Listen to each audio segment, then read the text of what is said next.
none se tutavuze Imana twavuga iki? Ibyo twari twishingikirijeho byose muri iyi si bigira iherezo. Ari abanyamafaranga turabazi bayatunze kurusha abandi, ariko iherezo ryabo ryaramenyekanye, barapfuye. Ari abahanga mu by'ubumenyi bwo muri iyi si, ari abo twize mu bitabo, abahanga nka ba Diderot, philosophe, ba Voltaire, aba Shakespeare, ibitabo byabo tukiga nk'amateka, nyamara ubuzima bwabo bwararangiye, bagize iherezo. Aboroheje bo twabavugaho iki? Kuno muri iyi si nta jambo bafite, barakandagirwa, abo ntabwo twabishingikirizaho. Ariko n'abitwa yuko bakomeye, iherezo ryabo ryabaye ryo gupfa. Niyo mpamvu umugaragu w'Imana Dawidi yanditse Zaburi aravuga ngo wiringire Uwiteka, we kwizera ubuhanga bwawe. Niba wizeye ubuhanga bwawe cyangwa ubw'abandi, ugashingira ku madiplome ufite, ugashingira ku madoktora, ku maprofesora yewe n'ibindi byose byaba birenze muri iyi si, ibyo ni ubusa. Tutavuze Imana twavuga iki? Tutavuze Imana twavuga iki? Ibyo twanyuzemo byose, ibyo twabonye byose, abo twabonye ko bakomeye bose, iherezo ryabo ryararangiye, bose babaye abapfu, ntibanyakwigendera. Ariko Imana ntigira iherezo.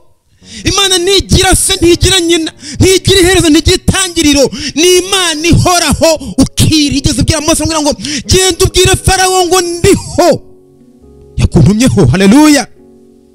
Twishikirize ku kindi kitari Imana. Umwami Yesu ari kumagana n'umusamariyakazi muri Yohana ibice 4, yigeze kumubwira, namubwira ngo umva, ndashaka kuguha amazi y'ubugingo. Umusamariyakazi aramubwira ngo umva, ese ayo mazi ushaka kumpa aruta amazi yo kuriba rya Yakobo? Iri riba turiho ni iriba rya Yakobo mukurambere wacu. Ayo mazi ushaka kumpa aruta amazi yo kuriba rya Yakobo? Kristo aramubwira ngo umva, abanyweye kuri ayo mazi yo kuriba rya Yakobo byararangiye, barapfa. Abanyweye kuri ayo mazi byabo byararangiye. Arabwira ngo bayanyoyeho bongeye kugira inyota, ariko amazi nguhereza ni amazi y'ubugingo. Uya ngo ntazagira inyota ukundi. Haleluya. Uya ngo ntazagira inyota ukundi, ni amazi y'ubugingo. Bya bintu byo muri iyi si rero, umusamariya yumvise ko ari amazi atuma abantu batongera kugira inyota, aravuga ngo ayo mazi yampereze. Mwumva igitangaje yarayasabiye ngo yampereze, ukubera yuko n'uburyo ngo nashaka kuza kuvoma hanga bwari bugoye, ngo kuririba ni kure cyane, n'uburyo kuvoma ngo buragoye cyane, ngo makuru ayo mazi ngo azatuma ntongera kugira inyota, ngo kubera yuko n'umusanzwe ngo nazakuvoma hanga ari kure.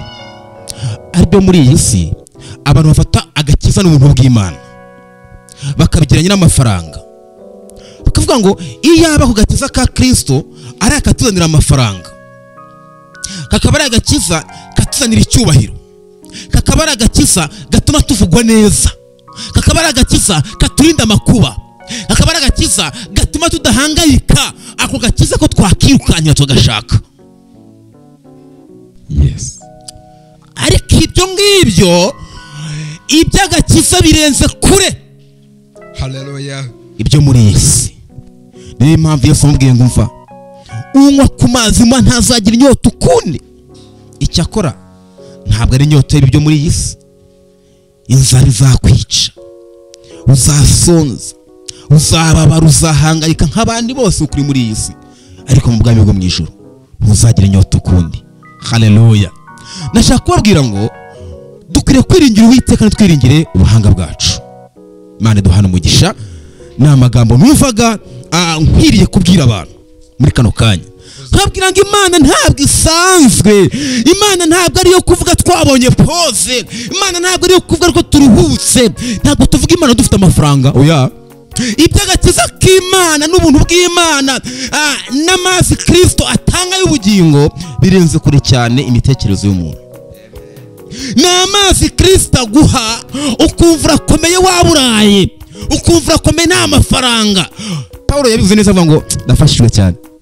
Paulo avuga ngo ntabwo tuzwi hano iwacu, ntabwo tuzwi muri karitsiye hano iwacu, ntabwo tuzwi mu banyamafaranga, ntabwo tuzwi mu baprofesora, ntabwo tuzwi mu bafite amashuri akomeye cyane, ntabwo tuzwi mu bandi bantu bakomeye, ariko turi ibirangirire mu bwami bw'Imana. Amen. aravuga ngo mbabwire tugaragara nk'abashonje, tugaragara nk'abafite amakuba impande zose, ariko ntabwo dukutse umutima, turakomeye kubera amazi y'ubugingo twanyoye. Mana ishimwe, haleluya. Arongera ababwira ngo mbabwire ngo dusa naho ngo tutagaragara tutagaragara.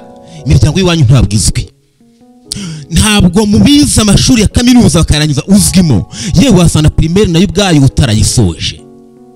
Ariko aravuga ngo nubwo utazwi muri izo ntiti zo mu isi, ariko turi ibirangirire. Sifa kwa Bwana. Imana ishimwe. None tutavuze iyo Mana yatumye tumenyekana mu buryo budasanzwe, abantu batashyikira, abantu batakumva, twareka kuyivuga dute ngo tuyivuga ko twahaze. Niyo dushonje turakomera sha. Ari mu mugore uri ku gise bagiye kumubaga, agiye kuri Cesariye ari kumuseta, akagira ibyiringiro, kavuga ngo nubwo napfa ariko nzajya mu bwami bw'Imana. Haleluya. Numva mfite byinshi byo kuvuga mu bwami bw'Imana, ariko ntabwo aricyo ndi kuvuga. Ndi kubabwira ngo tutavuze Imana twavuga iki? Wiringira Uwiteka, wikwengera ubuhanga bwawe. Imana iduhana umugisha.